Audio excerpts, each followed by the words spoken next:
কুয়েটে গত রাতে ছাত্রদের সংঘর্ষের ঘটনার পর এই মুহূর্তে থমথমে পরিস্থিতি ক্যাম্পাসে। সর্বশেষ পরিস্থিতি জানাতে সেখান থেকে যুক্ত হচ্ছেন সহকর্মী নুর ইসলাম রকি। রকি, ক্যাম্পাসে পরিস্থিতি কেমন দেখছেন জানাবেন।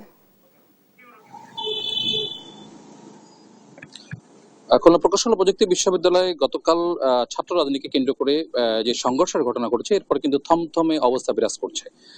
ছাত্ররা গতকাল রাতে কিন্তু কুয়েট ক্যাম্পাসের ভিতরে একটি সংবাদ সম্মেলন করেছে এবং তারা বিভিন্ন দাবি জানিয়েছে। তাদের মধ্যে যে দাবিগুলো ছিল, এর ভিতরে উল্লেখযোগ্য ছিল যে এই ছাত্রদের উপর যে হামলা হয়েছে, এই হামলার দায় স্বীকার করে ডিসি প্রভৃতি সহ কয়েকজনকে তারা স্বেচ্ছায় পদত্যাগের জন্য অবহিত করেছে। পাশাপাশি কিন্তু আজ দুপুর ১টার ভিতর তাদের যদি দাবি দেওয়াগুলো মেনে না নেওয়া হয়, তাহলে কিন্তু তারা ক্লাস পরীক্ষা সহ সকল কিছু বর্জন থেকে আসলে যে বিরত আছে, এটা অব্যাহত থাকবে। এর পাশাপাশি আমরা কুয়েট প্রশাসন থেকে যেটা জানতে পেরেছি যে সকাল ১১টা নাগাদ কিন্তু কুয়েটের একটি বিশেষ সিন্ডিকেট সভা কিন্তু আসলে অনুষ্ঠিত হয়েছে।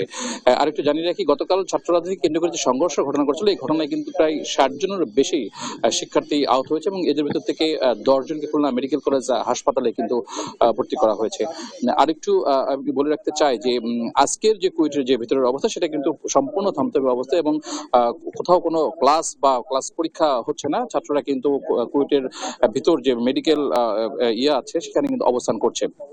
আরেকটু বিষয় আমি একটু আপনাদেরকে বলে রাখতে চাই যে কুয়েটের নিরাপত্তার জন্য কিন্তু সাধারণ শিক্ষার্থীরা প্রশাসনের সামনে থেকে কিন্তু অবহিত করেছে এবং তারা কিন্তু পাশাপাশি যেটা বলেছে যে ছাত্রদের নিরাপত্তার জন্য কুয়েটের আশেপাশে যে রাস্তাগুলো আছে, এই রাস্তাগুলো কিন্তু নিরাপত্তা জোরদার করতে হবে। এবং সকাল থেকে কিন্তু কুয়েট ক্যাম্পাসের বাইরে কিন্তু আমরা দেখতে পেয়েছি সেনাবাহিনী সহ পুলিশ প্রশাসনের টহল জোরদার রয়েছে এবং এই মুহূর্তে কিন্তু কুয়েট ক্যাম্পাসের সামনে কিন্তু সেনাবাহিনী পুলিশের অবস্থান বিরাজ করছে এবং সাধারণ শিক্ষার্থীরা কিন্তু কুয়েটের ভিতরে অবস্থান করছে।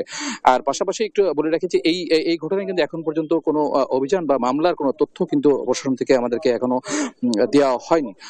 আর আরেকটু বলে রাখি যে এই কুয়েটের যে সংঘর্ষের ঘটনা, এই ঘটনাকে কেন্দ্র করে কিন্তু বিভিন্ন রাজনৈতিক দল বিভিন্ন ধরনের আসলে মতবাদ ব্যক্ত করেছে এবং ছাত্র দলের পক্ষ থেকে কিন্তু খুলনায় এবং ঢাকায় পৃথকভাবে আজকে সংবাদ সম্মেলনেরও আয়োজন করা হয়েছে।